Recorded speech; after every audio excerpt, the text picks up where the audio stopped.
Բարի օր հարգելի հետևորդներ, մենք ուղիղ եթերում ենք, դուք դիտում եք ABC լուրերի ժամը 12-ի թողարկումը, ես Գառնիկ Թաֆյանն եմ, ժամի գլխավոր նորությունների մասին նախ համառոտ։ Նիստ 3 զեկուցվող հարցով, ինչ հարցեր է քննարկելու կառավարությունը։ Քաղբանտարկյալներ, եկեղեցու դեմ արշավ ու հարաբերությունների կարգավորում, սահմանների բացում, ընդդիմության ու գործող իշխանության միմյանց հակասող հարցերը ԵԽԽՎ-ում։ Ցանկությունն ու վառ երևակայությունը որպես փաստ, ինչ է տեղի ունեցել Պաշտպանության նախարարության հանդիսավոր նիստին։ Իրանը մատը պահում է ձգանին, ինչ է հայտարարել Թեհրանը։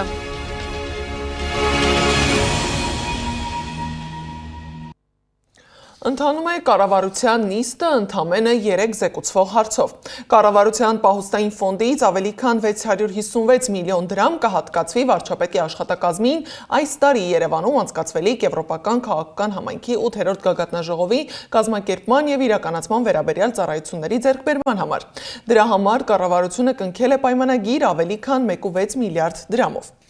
Հայաստանում ձմեռային զորակոչի ժամկետը հունվարի 31-ից երկարաձգվել է 2026 թվականի փետրվարի 13-ը ներառյալ։ Կառավարությունը երկարաձգում է ժամկետը, որպեսզի հասցնեն ավարտել զորակոչի ենթակա քաղաքացիների առողջական վիճակի հետազոտման գործընթացը եւ դրա հիման վրա որոշելու՝ կարող են արդյոք ծառայել, թե ոչ։ Իդեպ Փաշինյանը 3 մասնակցել է զինված ուժերի 34-րդ տարեդարձի առիթով Պաշտպանության նախարարության հանդիսավոր նիստին։ Նրա խոսքով վերջին տարիներին շատ ուղղություններով պարզապես անհնարինն է արվել։ Անհնարը դարձել է իրականություն եւ սա չափազանց կարևոր ձեռքբերում է։ Սակայն Տիգրան Աբրահամյանի խոսքով ամեն բան այդքան էլ դրական չի ընթացել, ինչպես նկարագրում է Փաշինյանը։ Պաշտպանության նախարարությունում տեղի ունեցած հանդիսավոր նիստին Փաշինյանը զարմանում էր, որ այնտեղ ներկայացվող զեկույցի բովանդակությանը նույնիսկ դրա մասնակիցների զինվորականների մեծ մասը տեղյակ չէ։ Ըստ Աբրահամյանի Պաշտպանության նախարարության դահլիճում նստած անձինք, եթե իրենք իրենց մաշկի վրա չեն զգում կառավարչի ներկայացրած փոփոխությունները, ուրեմն կամ դրանք չկան, կամ դրանք տեղ չեն հասել։ Ցանկությունն ու վառ երևակայությունը որպես փաստ չեն կարող ներկայացնել զինվորականներին։ Այդ դահլիճում նաև նստած էին մարդիկ, որոնք 2-3 տասնամյակ է զինված ուժերում են, տեսել են, թե ինչ ենք ունեցել, ուր ենք եղել եւ ինչ հանգրվանի ենք հասել։ Այդ մարդիկ տարբեր հանգամանքներից ելնելով կարող են ծափահարել, ոտքի կանգնել, սակայն իրենք իրենց անցած ճանապարհն ու պատմությունը չեն կարող կեղծել, որովհետեւ շատ ծանր է հաղթող, թշնամուն ճնշող, հասարակության շրջանում բարձր դիրք ունեցողից անցում կատարել պարտվածի, խաղաղություն խնդրողի եւ մշտական թիրախավորվածի կարգավիճակին։ Վերջին տարիներին հայկական քաղաքական խոսույթում ամենաշատ հնչող բառերից մեկը պրոֆեսիոնալ բանակն է, որի մասին խոսում է իշխանությունը, բայց երբ փորձում ես հասկանալ ինչ է իրականում նշանակում դա Հայաստանի համար, պարզվում է հնչող բառերի հետևում շատ քիչ կոնկրետություն կա։ Պրոֆեսիոնալ բանակը աշխարհում ընդունված մոդել է, բայց այն հիմնականում գործում է այն երկրներում, որոնք չունեն սահմանային մշտական լարվածություն եւ սպառնալիքներ։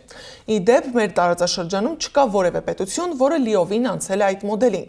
Ինչ է ենթադրում պրոֆեսիոնալ բանակը, ինչու են սահմանային կոնֆլիկտ ունեցող երկրները պահպանում պարտադիր ծառայությունը եւ որքանով է այս գաղափարը համադրելի հայկական բանակի ներկայվիճակի հետ, Անի Աբախյանն է պարզել։ Մենք պետք է գնանք պրոֆեսիոնալ բանակի։ Հայաստանը ձգտում է ունենալ պրոֆեսիոնալ բանակ։ Հայաստանը կարող է ունենալ, ուզում է ունենալ պրոֆեսիոնալ բանակ։ Նախադասությունները հաճախ են հնչում ընդդիմադիր եւ իշխանական գործիչների ելույթներում։ Ինչ է իրենից ենթադրում պրոֆեսիոնալ բանակը, ինչ առավելություններ, ռիսկեր ունի եւ որքան է այդ մոդելը համապատասխանում հայկական բանակին։ Պրոֆեսիոնալ բանակ կոչվածը նախ դա մասնագիտական եզր չի, ռազմական տեսակետից, դա ավելի շատ գովազդային եզր է, քարոզչական եզր է, որովհետև պրոֆեսիոնալ բառը ասելով մի կողմից նկատի ունեն հենց պայմանագրային, այսինքն այդտեղ մարդիկ աշխատում են, դա իրանց մասնագիտությունն է ու աշխատավարձ են ստանում դրա համար, հա, պայմանագրային բանակ ամբողջությամբ։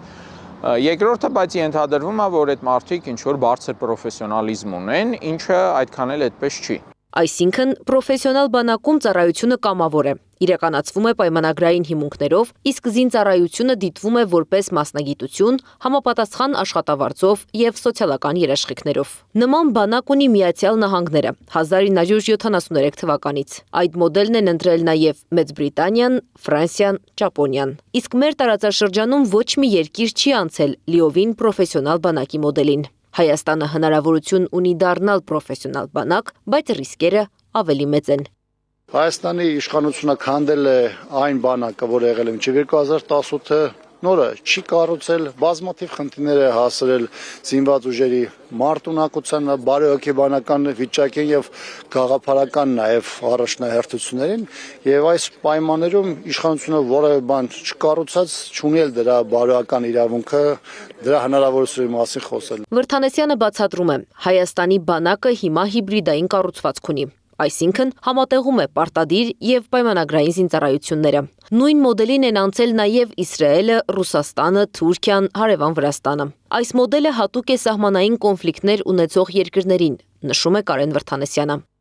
Կոնֆլիկտ ունեցող երկրները իրենց չեն կարող թույլ տալ ունենալ միայն պայմանագրային բանակ։ Նույնիսկ այնպիսի խոշոր տերությունները, ինչպիսին օրինակ Միացյալ Նահանգներն են,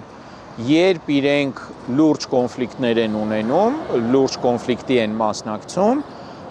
իրենց մոտ համալրման խնդիրներ են առաջանում։ Պրոֆեսիոնալ բանակ ունենալու համար է գործող իշխանությունը պարտադիր զինծառայությունը դարձրել 1.5 տարի։ Վրթանեսյանը նշում է, պարտադիր զինծառայությունը 1.5 տարի դարձնելը նախընտրական քայլ է, որը ավելի է հեռացնում Հայաստանին պրոֆեսիոնալ բանակ ունենալու հնարավորությունից։ Շատ ծնողներ կարող են ուրախանալ, որ հա երեխես 1.5 տարի է ծառայելու, բայց պետք է հասկանալ, որ այդ 1.5 տարվա ծառայությունը ինքը շատ ավելի ծանր է լինելու, որովհետև ստիպված է լինելու այդ չեկածների տեղն էլ ինքը փակի, հա, ավելի շուտ գնացածների տեղն է փակի։ Ընդ որում դա զգացվելու է ոչ թե հիմա, հունվարից չէ, այդ 1.5 տարի, անցնելու է 1.5 տարի ու այդ 25%-ով զորակոչվածների թիվը պակասել է պարտադիր զինծառայողների, այդ ժամանակ է զգացվելու։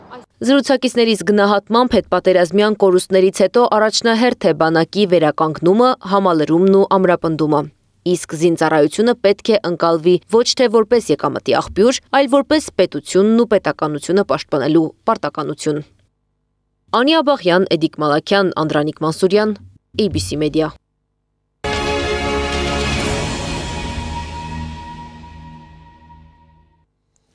Եվրոպայի խորհրդի խորհրդարանական վեհաժողովի նիստերը շարունակվում է։ Հայաստանի գործող իշխանության ներկայացուցիչները խոսում են խաղաղության, հարաբերությունների կարգավորման ու սահմանների բացման մասին, իսկ ընդդիմության ներկայացուցիչները քաղբանտարկյանների, Հայաստանում մարդու իրավունքների ոտնահարման, եկեղեցու դեմ ընթացող արշավի։ Հայկ Մամիջանյանը հայտնել է, որ հանդիպել են ԵԽԽՎ մոնիտորինգի հանձնաժողովում Հայաստանի պարտավորությունների հարցի համազեկուցողներին, ներկայացրել քաղբանտարկյանների խնդրի մանրամասները։ Մենք նաև կոչ ենք արել համազեկուցողներին այցելել քաղբանտարկյալներին, մի պրակտիկա, որը առաջ շատ հաճախ էր տեղի ունենում միջազգային կառույցների կողմից, բայց վերջերս կարծես մոռացվել է։ Հուսանք, որ մեր պահանջները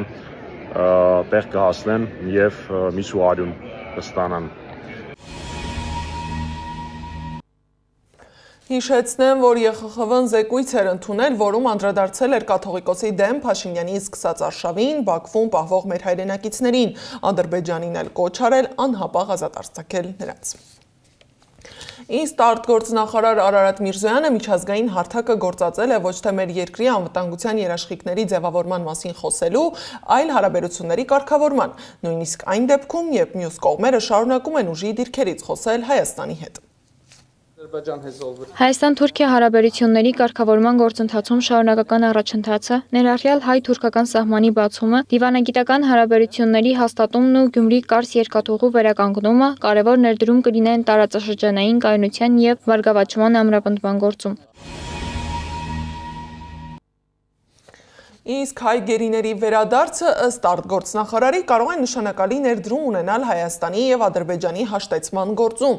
Այսինքն գերիների վերադարձը ներկայացվում է ոչ թե միջազգային իրավունքի պարտադիր պահանջ, ոչ թե հումանիտար անհետաձգելի խնդիր, այլ հաշտեցման գործընթացին նպաստող քայլ։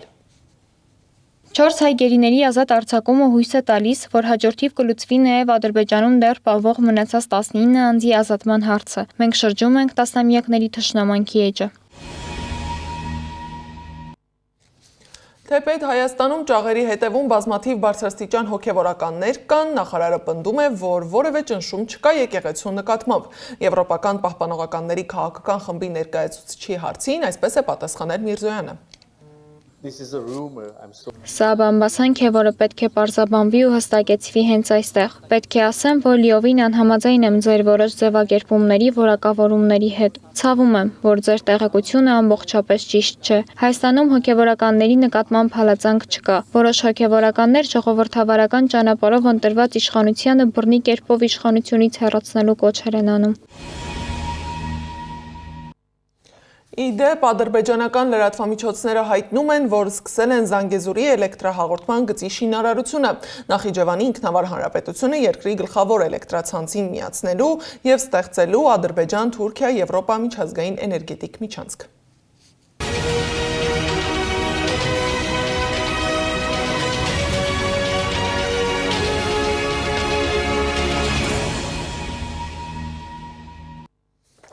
Իրանի արտաքին գործերի նախարար Աբբաս Արաղչին հայտարարել է Իրանի զինված ուժերի մատերը ձգանի վրա են, պատրաստ արձագանքելու ցանկացած ագրեսիայի։ 12-օրյա պատերազմից քաղված արժեքավոր դասերը թույլ են տվել մեզ արձագանքել ավելի հզոր։ Թեհրանը միշտ ողջունել է փոխշահավետ, արդար և հավասար միջուկային համաձայնագիրը հավասար հիմունքներով և առանց հարկադրանքի, սպառնալիքների և ահաբեկման, որը ապահովում է Իրանի իրավունքները խաղաղ միջուկային տեխնոլոգիաների նկատմամբ և երաշխավորում է միջուկային զենքի բացակայությունը,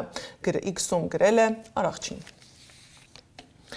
Իրանի փոխարտգործ նախարարն էլ հայտարարել է, որ Իրանը մտնում է Միացյալ Նահանգների և Իսրայելի հետ հակամարտության 3-րդ փուլ։ Նա կարծում է, որ առաջին երկու փուլերն էին Իսրայելի հետ 12-օրյա պատերազմը և դեկտեմբերի վերջից երկրում շարունակվող զանգվածային բողոքի ցույցերը։ Փոխնախարարի խոսքով փոխվել է մարտավարությունը, բայց այս մեկն էլ կձախողվի, ինչպես նախորդ երկուսը։ Պուտինը Կրեմլում ընդունել է Սիրիայի նախագահ Ահմեդ Ալ-Շարային մեր երկրները տասնամյակների ընթացքում զարգացել են հատուկ հարաբերություններ, հանդիպման ժամանակ ասել է Պուտինը։ Ռուսաստանի նախագահի խոսքով Սիրիան ներկայում դժվար ժամանակներ է ապրում, սակայն խորհրդարանի վերջին ընտրությունը կամրապնդի բոլոր քաղաքական ուժերի միջև գործակցությունը։ Ի պատասխան Ահմեդ Ալ-Շարան հայտարարել է, որ Ռուսաստանը կարևոր դեր կունենա նոր Սիրիայի զարգացման գործում։ Միջազգային լուրերը Անահիտ Սարգսյանն է մեկտեղել։ Ռուսաստանի Դաշնության նախագահի օգնական Յուրի Ուշակովը հայտարարել է, որ եթե Զելենսկին իսկապես պատրաստ է հանդիպման, ապա նրան հրավիրում են Մոսկվա, միևնույն ժամանակ երաշխավոր են նրա անվտանգությունը։ Միացյալ Նահանգների պետքարտուղար Մարկո Ռուբիոն հայտարարել է, որ Սթիվ Ուիտքոֆը և Ջարեդ Քուշները չեն մասնակցի Ուկրաինայի հարցով բանակցությունների հաջորդ փուլին։ Հանդիպումը կլինի երկկողմ Ռուսաստանի և Ուկրաինայի միջև, սակայն Միացյալ Նահանգների ներկայացուցիչները հնարավորություն կունենան միանալու նրանց։ Նա նաև ասել է, որ ռուս-ուկրաինական բանակցություններում տարածքային հարցը դեռևս լուծված չէ, բայց հակասությունները մեղմվում են։ Ինչ վերաբերում է Վենեսուելային, Միացյալ Նահանգների պետքարտուղար Մարկո Ռուբիոն հիշեցրել է, որ Վենեսուելան Միացյալ Նահանգների հուսալի դաշնակիցն էր, հավելելով, որ իրենք հույս ունեն վերադառնալ դրան, և այդ ուղղությամբ մեծ առաջընթաց է գրանցվել։ Կոլումբիայում ինքնաթիռը անհետացել է ռադարներից Վենեսուելայի սահմանի մոտ, ինչի հետևանքով զոհվել է 15 մարդ։ Թաիլանդի ռազմաօդային ուժերի ինքնաթիռը կործանվել է երկրի հյուսիսում, որի հետևանքով զոհվել են 2 օդաչուները։ Ոսկու գինը սահմանել է համաշխարհային նոր ռեկորդ, գերազանցելով 5500 ԱՄՆ դոլարը 1 տրոյական ունցիայի դիմաց։ Հարյուրավոր ջահակիրներ հավաքվել են հեռավոր շոտլանդական կղզում նշելու վիկինգների կրակի փառատոնը, որը ջահերով ամենամեծ փառատոնն է Եվրոպայում։ Անահիտ Սարգսյան, Նոնա Գևորգյան, ABC Media։ Դուբայում, որը հայտնի է բարձր կենսամակարդակով, չհարկվող աշխատավարձերով ու շքեղ ապրելակերպով, տեղական իշխանությունը պատրաստվում է իրական ոսկե փողոց բացել։ Ըստ Եվրանյուզի, Դուբայի նոր ոսկե թաղամասի մաս կազմող փողոցը կառուցվելու է ոսկուց, սակայն սա իրականում ինչ է նշանակում, մնում է առեղծված։ Թաղամասի կառուցման մասին հայտարարվել է հունվարի 27-ին, իսկ ոսկե փողոցի բացման ամսաթիվը դեռևս հայտնի չէ։ Ոսկե թաղամասը քաղաքի ներկայիս ոսկու շուկայի վերաբրենդավորված տարբերակն է լինելու։ Այն գտնվում է Դեյրա թաղամասում, որտեղ կա ոսկու և զարդերի վաճառքով զբաղվող մոտ 1000 մանրածախ վաճառող։